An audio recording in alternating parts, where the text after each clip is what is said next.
Hello guys, welcome back to our YouTube channel English learning. तो अगर आप इस चैनल पर नए हैं तो प्लीज़ शेयर कीजिए, सब्सक्राइब कीजिए and press the bell icon. तो मैं आपको एक बात बताना चाह रहा हूँ कि जो भी मैं ये क्लासेस ले रहा हूँ मंडे टू सैटरडे, तो उसके लिए मैं आपके लिए जो संडे के लिए एक मॉक टेस्ट बनाऊंगा जो रिलेटेड होगा किससे, तो मंडे टू सैटरडे क्लासेस हो रही है उससे। तो आपको इनका रिवीजन कर लेना है अच्छे से और पूरी क्लासेस देखनी है। तो चलिए शुरू करते हैं आज का लेक्चर। तो फर्स्ट वन है बेनिफिशियल टू। तो बेनिफिशियल के बाद क्या आता है, टू आता है और इसका मतलब क्या होता है, हेल्पफुल या फिर फेवरेबल। अगर आपको हिंदी में देखना है तो इसका मतलब क्या होता है, लाभदायक। तो इसको एग्जांपल के थ्रू समझते हैं। A stay in a country will be beneficial to his health.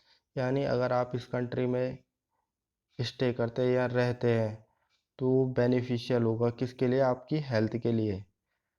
और सेकंड है vitamin which are beneficial to our health. यानी जो विटामिन होते हैं वो क्या होते हैं, बेनिफिशियल होते हैं, लाभदायक होते हैं किसके लिए, हमारी हेल्थ के लिए।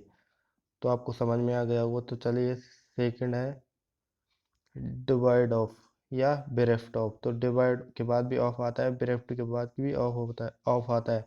तो इसका मतलब होता है लैकिंग। यानी अगर आप किसी चीज़ से वंचित रह जाते हैं तो इसको क्या बोलते हैं, devoid of and bereft of. तो इसको एग्जांपल के थ्रू समझते हैं। Their apartment is devoid of all comforts. यानी उनका जो अपार्टमेंट है जहाँ वो रहते हैं वो डिवाइड ऑफ है किसके लिए, जो कंफर्ट जोन है, यानी जो वहाँ फैसिलिटी होनी चाहिए वो फैसिलिटी वहाँ नहीं है, उनसे वंचित है वो अपार्टमेंट जहाँ वो रहते हैं। तो चलिए नेक्स्ट एग्जांपल पे चलते हैं। Mohit face was bereft of any warmth.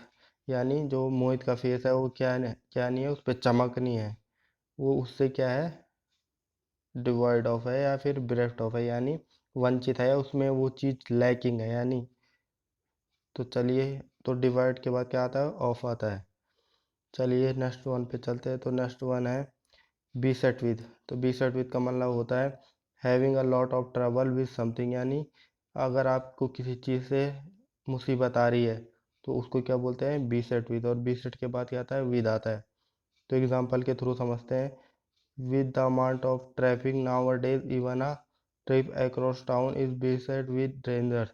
यानी जो आजकल का ट्रैफिक लग रहा है तो वो क्या है, बी सेट विद है किसके लिए, जो आ रहे हैं लोग, जो जब ज़्यादा ट्रैफिक होगा तो इससे क्या होगा, जो एक्सीडेंट है उसके चांस ज़्यादा है, तो क्या हो रहा है, बेसेट विद हो रहा है। तो चलिए नेक्स्ट वन पे चलते हैं। तो नेक्स्ट वन है विवेयर ऑफ। तो विवेयर के बाद क्या आता है, ऑफ।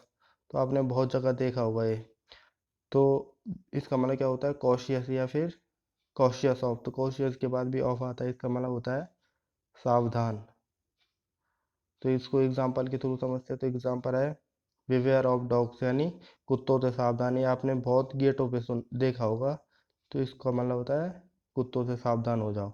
चलते हैं फिफ्थ वन पे। तो फिफ्थ वन है किलिंग टू। तो किलिंग टू का क्या मतलब होता है, टू होल्ड एंड टाइटली। यानी जब किसी को आप टाइट पकड़ देते हैं तो उसको क्या बोलते हैं, किलिंग टू। तो किलिंग के बाद क्या आता है, टू आता है। तो इसको एग्जांपल के थ्रू समझते हैं। सी कलंग टू अतुल्स हैंड। यानी जो लड़की थी उसने अतुल का हैंड कैसे पकड़ा था, बहुत टाइट पकड़ा था। तो चलिए आज का लेक्चर यहीं ख़त्म होता है। Thanks for watching, please share and subscribe, God bless you all.